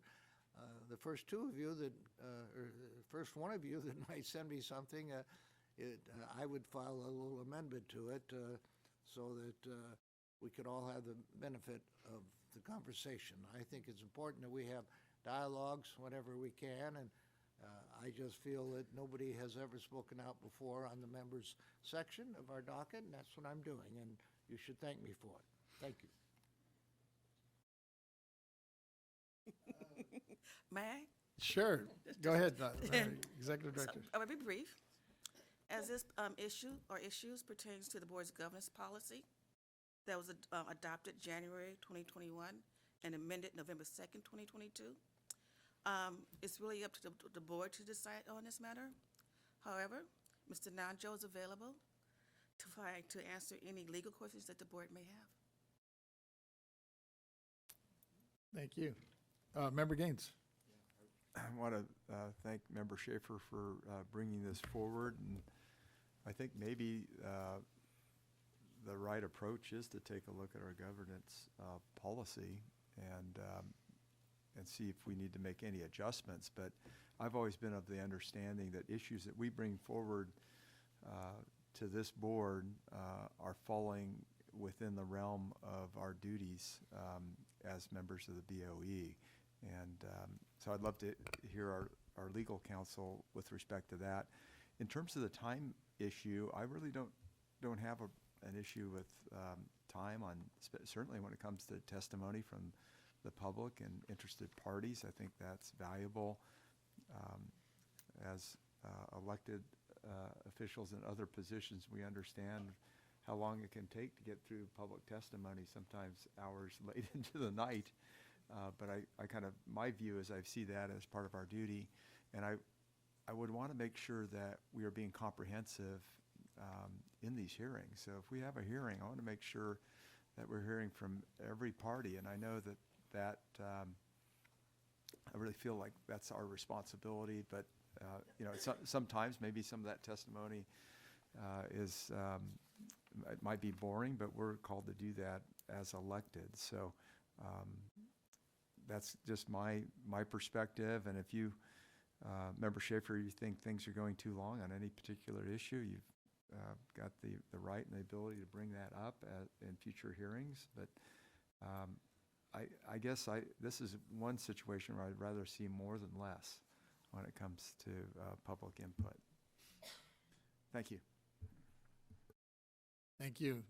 I agree with that. Having sat on a city council in Santa Monica, we were lucky to finish our meetings by 2 a.m. So I welcome what we do here. So even if we go sometimes 7, 8 hours, to me, that's half a day. I'm used to long day. And at the end of the day, you're right. It could be very tedious and long. But as elected officials, I think that's our role and responsibility. We can't cut off the public. If people want to testify, they're more than welcome to testify. I would love to see this place packed with folks. I think one of the things that was positive about COVID is that when we did these hearings, a couple of those housing hearings, we had like 1,000 people on the line. And it was because they didn't have to fly up to Sacramento. And, there's something to be said about that. And I think we mentioned that even running kind of like a hybrid system makes sense moving forward. In regards to the items, I guess, that was listed on this particular item, 8 and 9, I know we ran this by legal, and if it was something that was out of the norm or out of our responsibility, it wouldn't have been agendized. And I know, talking to my vice chair, we checked that before, and with our exec director and our legal team. And I don't know if Mr. Nanjo wants to weigh in on this at this point, but sure, I'm comfortable the way we're moving. And if anything, maybe just, we could agendize the governance at our next meeting and give the opportunity for folks if they want to make some changes. I know I've heard from my vice chair that there might be some things she might want to recommend and tweak, and it may make sense. It is a living and a live document that, at any time we can make changes to it. So Chairman Vasquez, Vice Chair Lieber, members of the board, thank you very much. Henry Nancho, Chief Counsel here. For number of issues are brought up, so I will try to address as many of them as I can remember. First item is, you are correct, Chairman Vasquez, the governance policy is a policy of the board members. It's your living document. You have put in place a process by which the governance policy is reviewed annually. Typically, we do that either at the November meeting or the December meeting to take effect in January, but nothing stops you from reviewing it at any time. So I would invite the members to review the governance policy, and if you think there are significant changes that should be done earlier, you can always ask for that to be agendized, and that can be taken care of in that manner. As far as the process for agenda items, as you may remember, the board also has discussed a process for putting agenda items on the docket, if you will, or the agenda. This was a board member requested item, and I can tell you as Chief Counsel, I do review it for legality. What I'm looking for in board member requested items is whether there's any illegality in the item. But generally speaking, I provide or I try to exercise a great deal of latitude for the board members, because in your jobs as elected officials, you have many functions. Communications to the public, communications to the taxpayers, education, and it makes sense that in some cases you may want to get background in some additional or adjacent areas that may be related. You may be providing that information for your constituents through the board meeting and presentations. So generally speaking, unless there's something that's illegal, which I will definitely bring to the attention of anybody who's proposing an agenda item, I try to exercise latitude because I know there are all these other things going on as well for the board members. A lot of the items that the board members do in board member requested items are to provide context to some of the decisions you're making, some of the issues that you may be facing, and generally providing background for the public, which I think is an important factor as well. So that's why I try to exercise as much latitude as possible. Of course, if there's anything illegal, I will definitely call the board members out, or advise you about that, I should say. Didn't mean it quite that way. So at this point, as to the items that occurred in May, they were in that category of background, contextual information, and what have you. So thank you, Chairman. Thank you. Mr. Andrew, it wouldn't have to rise to the level of illegality for you to advise the member or members. It could rise to the level of excess or impracticality, but not illegality. I wanted to know that. I want you to tell me that you'll go beyond illegality and advise the members whenever it'd be helpful. Well, as the board members know, I tend to be very candid with you, so I will definitely let you know of any concerns I may have, whether it's even if it does not rise to the level of illegality. So I am not shy about providing feedback, but ultimately it's the decision of the board and the chairman as to which agenda items are put on the agenda. And once the agenda items are called, I think Member Gaines brought up an excellent point, which is you as board members are free to say, you know, I think we've gone too long on this, or what have you, and have a dialogue about the agenda item. That's fully within your rights as well. So I think I that's appreciate the quality of your input and the speediness of it. I write to you and I get something back within 24 to 48 hours, and that's amazing. Some other parts of government, you know, take a week or two, or some I'm still waiting for. You. Thank you. absolutely my pleasure, Member Schaefer. I try to be very responsive to all the board members and also county assessors. I invite the county assessors, if they have an issue, to contact me directly, let me know about any legal opinions they need and what have you. And we try very hard to provide excellent service because that's what we do. Thank you. Thank you, appreciate it. With that, I think my vice chair wants a few comments. Yes, thank you. Well, I very much appreciate the member-initiated items that we've had recently, and I think they are very congruent with our constitutional duties and the sense of hearing the presentations about the veterans exemptions and home ownership affordability within our state. That's really part and parcel of what we do. Not to make an incredibly bad pun there. And I'm also mindful that the board member matters that are on policy have not required a lot of our professional staff's time. We tend to spend more professional staff time on the procedural kinds of questions. And I would like to see an item come back to us where we would have a gatekeeping function where at least two members of the board would need to request an item coming forward to us. That on other boards and city council, et cetera, that I've been on, you know, you have to have a vote and have the majority of members approve it. And I think that if we have two members requesting the item, then we will not get into a bag-leaking problem, which is of the highest importance to me. We have to always, in every single thing that we do, be absolutely, completely transparent. And so I would be very much in favor of seeing that kind of a gatekeeping mechanism come back to us.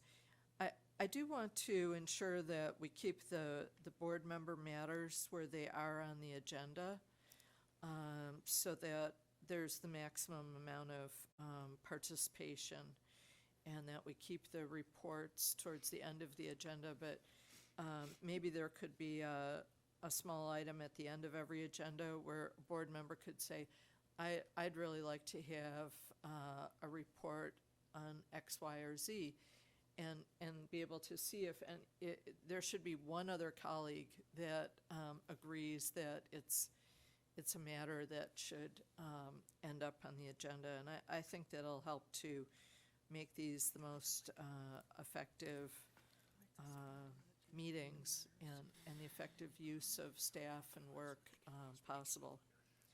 So that's my contribution to this. Thank you.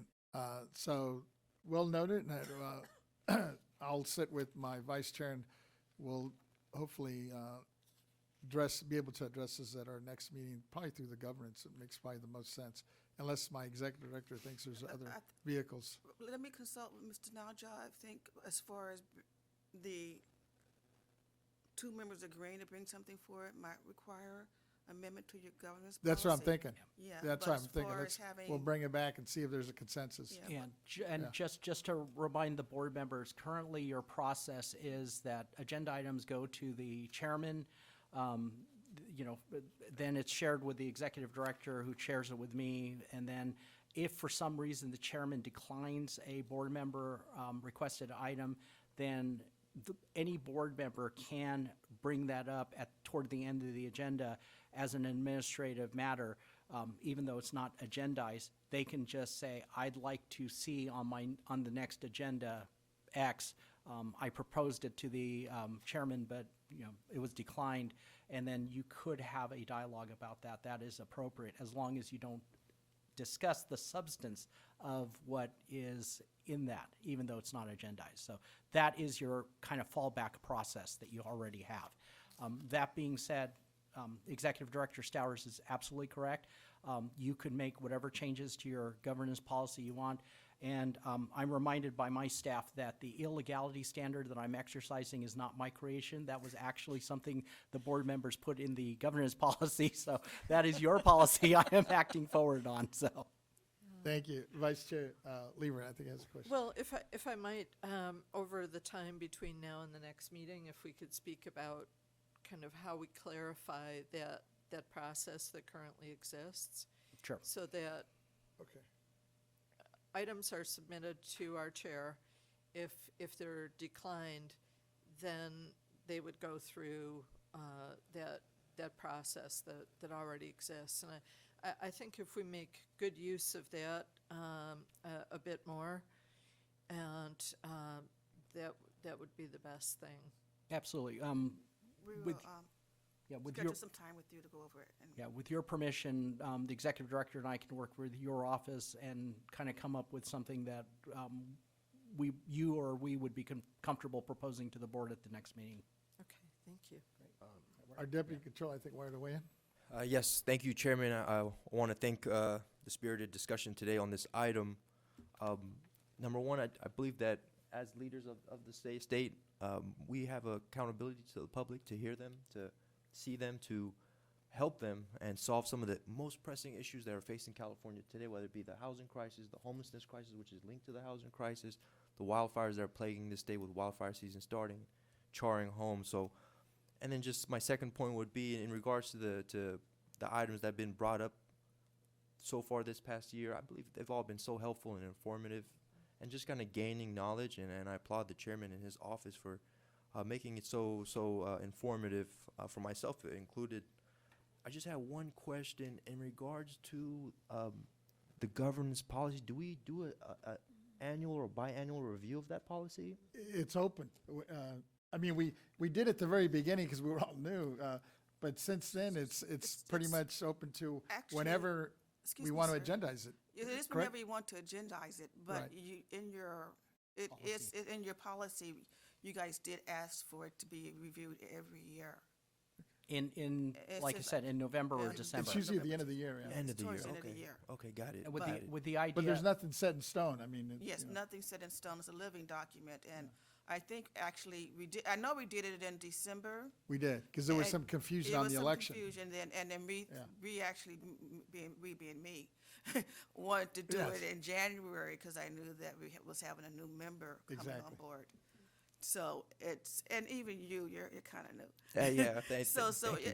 it might be time to consider putting that on the agenda.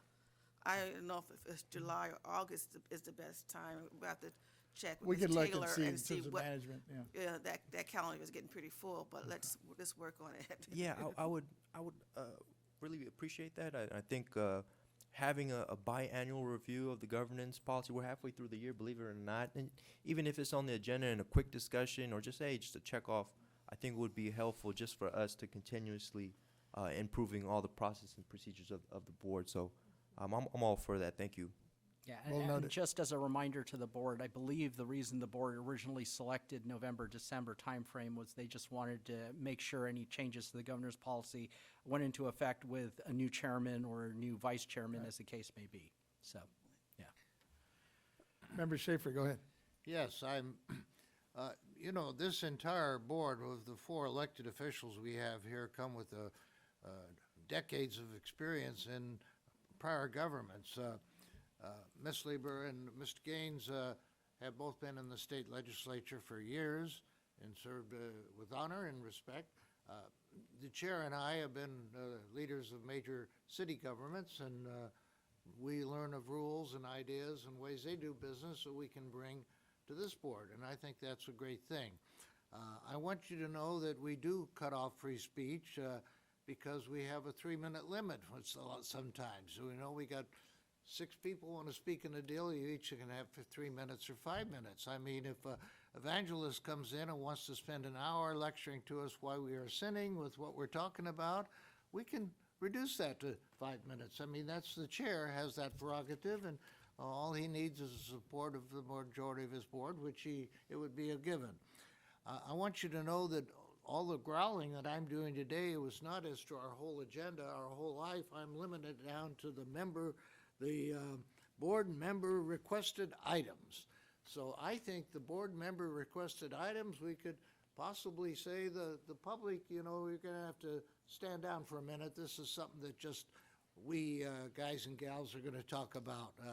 When we get through with that board member requested items, then everybody can speak forever on it. They're 2 different concepts. So I want you to know that my unhappiness is just with a very limited part, and it's just limiting it to what I would call common sense. And I do appreciate the input from each of you today,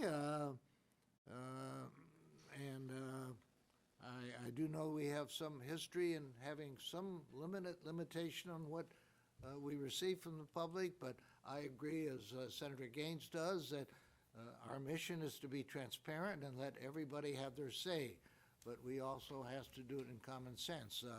I've seen city councils sit up all night long till 2 or 3 or 4 in the morning to let everybody have a piece, but that's not as to the board members' requested items. That's our own little protected, our own little gig, okay?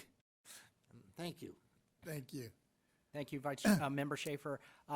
If I can just make sure that we are all on the same page, my understanding is the executive director, in consultation with myself, will be talking with Vice Chair Lieber for possible modifications or proposed modifications to the governance policy. That will be brought back to the board where all the board members can weigh in. At that time, obviously, you're free to add or subtract any changes you have, and we'll take another robust look at our governance or your governance policy. That's a good idea. Thank you. Appreciate it. Thank Okay, you. thank you. And thank you all. With that, Ms. Cicchetti, we'll move on to our next item. Okay, good. Our next item on the agenda is the Property Tax Abatement Board Work Group. I want to go through and make sure that we understand the process of going into a board work group, that we're going to need to take a recess from the current work group, the board meeting that we're in, and then we'll convene the Property Tax Abatement Board Work Group. So if you'd like to start that, Mr. Vasquez? Okay. Yes, so it says the Property Tax Abatement Board Work Group meeting convenes, do we need to Take a put ours in recess? a recess? Yes. Mhm. All right, so we'll officially put our board at recess, I guess it's 12:07. and then we'll reconvene as the Property Tax Abatement Board work, or group meeting. I'll call that to order at 12:07. Okay. And I'm looking at this, I guess we have the agenda is item 1, Property Tax Abatement Board Work Group Report. Update on Property Tax Abatement Board Work Group Report presented by Controller Member Cohen, and I'm assuming it's going to be our Deputy Controller here. Yes. Since it appears that Controller Cohen is unable to appear at this time, it's my understanding that our Deputy Controller here will take it from here. Thank you, Chairman. It's good afternoon now. Yes. On behalf of the Controller, I want to thank you for allowing me the opportunity to report out on the Property Tax Abatement Work Group. Just a quick recap. During the summer of 2022 and into the fall, there was a series of meetings of the Property Tax Abatement Work Group held by this board. We received testimony from distinguished leaders in state and local government, representatives from academic and public policy research groups and think tanks, leaders in the struggle to redress historic wrongs like redlining and exclusion from capital, and from developers in both the nonprofit and for-profit space who have extensive experience in building housing here in California. We also heard from leaders in other states, such as New York, who have implemented property tax abatement programs to grow the number of affordable housing units, particularly those that are accessible to the so-called missing middle, our school teachers, our firefighters, our nurses, our manufacturer workers, all who share the goal of building more housing that is affordable and accessible to the middle class. In particular, stakeholders in California recognize the urgent need to produce 2.5 million housing units in California by 2030, with the goal of at least 1 million of these units being affordable. So during the meetings of this work group, we have all learned how difficult it is just to gain consensus on what is needed to produce those millions of housing units that are desperately needed. The work group focused on the possibility of using property tax abatements with a backfill to ensure no revenue loss for our schools or local governments. The work group extensively explored whether property tax abatements can be used to incentivize housing development in California. So I'm happy to share with you all today as a report out that the final report is actually in the final stages and near completion, and will be released this summer of 2023. This report will include public policy perspectives, recommendations for going forward, and ensure that all stakeholders involved were rightfully heard and have a seat at the table when complex policy discussions occur. We all know that public policy innovation can be difficult and often strenuous. However, as board members, we must assume the responsibility that is given to us as administrators of California's $85 billion property tax system to study all the ways our property tax system can be leveraged to address our state's unmet housing needs. It is my hope that this final report will stimulate a public policy debate that will continue to inform discussions about property tax abatements by the governor, the legislature, local governments, think tanks, universities, and stakeholders in the public. So in conclusion, very, very proud of this report that's going to be released, partnering with the chairman's office, of course, to release this report in the coming weeks and taking bold action here to solve in California's most pressing issue of this generation, the affordable housing crisis. Thank you, Chairman. I yield back. Thank you, and thank Controller Cohen for her work and her dedication on this effort and her presentation. With that, let me open it up to the members if there's any comments or questions. Member Gaines, go ahead. Yeah, I'm looking forward to the report, but I had just read something, it was last night, an article that I thought was appropriate that we'd want to just be aware of, and it has to do with the use of the builder's remedy. And so apparently this is cropping up all over in the Bay Area and Marin County, in your city. Yes. They talk about a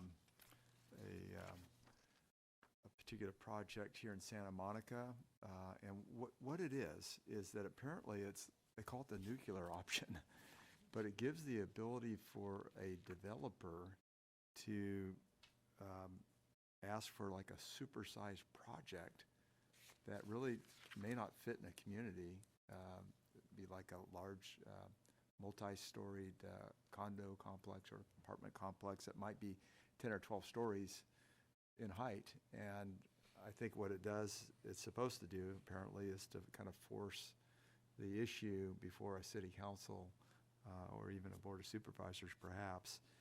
And so it does reference Santa Monica apparently struck a deal with a developer to allow 10 scaled down builder's remedy proposals rather than risk going to court over high-rise projects. They also mention Marin County, where a Michigan-based real estate equity firm has threatened the provision to develop 150 homes in rustic Lucas Valley if his 39-home application is denied. So it's getting very heated, and these are tough issues, but we've got to try to balance it. I think the state has to, and all the locals have to figure out how do we balance this so we provide more housing for folks. But I just thought that was interesting that it's all over the state. Oh, it is, yeah. But just for your reference. Yeah, I appreciate it. I mean, that was one of the issues I had just before I got off the council. Because we're, it's just, our problem in Santa Monica, we're a job center, and, between the jobs and the housing balance, we're out of whack. Yeah. So many people come to work there, but can't afford to live there. Yes. Yeah. And that's the challenge. Well, you're having it up and down the coast, right? I'm sure it's happening in the Bay Area as well. It's a real tough one. But it looks like the governor is really being kind of aggressive on this, because now I know in the past they've always kind of left like the Huntington Beach area alone, and now they're saying, no, you have to step up and also do your share. And I know some of them are filing lawsuits against that, and you're probably going to see more of that happening. But you're right. Great, thank you. Vice Chair Lieber. Thank you. Well, I'm very interested to see the report from the work group, and I'm particularly interested in the options for backfilling to the counties. Any loss of property taxes, and to ensure that our local school districts are kept whole. And talking with my assessors, that's a chief concern that they have. And I think also when we're looking at missing middle, we need to look at perhaps blending that with essential workers who are in healthcare, home care, childcare, education, because right now, at least from the Silicon Valley perspective, people who fit into a median wage are actually very highly paid, and they're on their way to earn much more money. And for our constituents, we have to pay absolute attention to making sure that essential workers are still able to be present in the community. I think in my home city, I'm not sure that we have any of our firefighters that still live in California. The predominant location for them to live is Henderson, Nevada. And so as using median income alone really skews the results in many areas of our state, and I think we have to blend into that what is essential for our communities to survive. No, it's interesting you mentioned firefighters, because I just ran across a young man that I grew up with his father, and only to find out he's a firefighter in Santa Monica, and he's telling me he lives in Tennessee. He's literally commuting. I guess firefighters have that luxury, have that flexibility, I should say, where, they're off sometimes for 4 days, but they work these long 3 days, straight through, 24-hour shifts, right? Because they sleep there, and so it allows them. But I've heard of Arizona and Nevada, but I haven't heard of anybody traveling further out. He's literally lives in Tennessee, and he commutes. I said, that's what it's coming to. But, and also you're mentioning, just yesterday I was there at the Tax and Rev supporting our Senator Rubio SB 734 that she came here and spoke to us about. So I was there to testify, and it's interesting, it came up, somebody, I think it was from Pasadena, was saying, you know, how come you don't lift up the AMI to 120? I guess they were interested in, I think, kind of that, the missing middle. And I raised, I said, well, you know, part of the problem you have with that is kind of what you hit on, is that we have to be careful, because if we exempt, if we go that far up, then that we're really going to impact the cities, the schools, the cities, and the counties that depend on that property tax for their operational budgets. So I know it's kind of that's one of the challenges. That's why we butted it with the young lady that was there from Pasadena. I said, no, I understand where you're coming from, but at the end of the day, I don't think it's our role to penalize our cities and our schools with this. I think if it's true affordable, I think it does, even though they're going to lose a little bit of income, it does, I think, on the backside, help those folks to hopefully maybe not live where they work, but at least come closer to their place of employment. Oh, yes, Deputy Controller. Thank you, Chairman. I also want to take a moment to thank the Bay Area Council as well for their partnership in this report. It's adding to the summer workload here, but I'm actually going to be really happy to roll my sleeves up and solve some of the most pressing issues that California faces. And just in regards to affordability, I've seen this report in San Francisco, making $104,000 a year is considered low income. Low income, is that so? So collectively, as leaders here, we're going to put our minds together and figure out how we can make sure that every person who wants to call California home can afford it and be sheltered and live in it with dignity and grace. Thank you. That's Thank for you. an individual too, it's not a family. Isn't that? Yeah. Wild. Well, with that, hearing no other comments, I guess we have to officially adjourn this work group, which we'll do, I guess, now at 12:19. And then we'll reconvene at 12:19 as the BoE board. Okay. Ms. Cicchetti, if you would move on to the next item. I think we're going to try to do lunch hour Oh. before we do the executive director's reports. So we. Yeah, it's 12:19. 12:20, so So how much time do we need? 1 hour. So it just changed, 12:20, so we'll adjourn at, well, actually, no, we'll take a recess, a lunch break here at 12:20 and come back at 1:20. Thank you.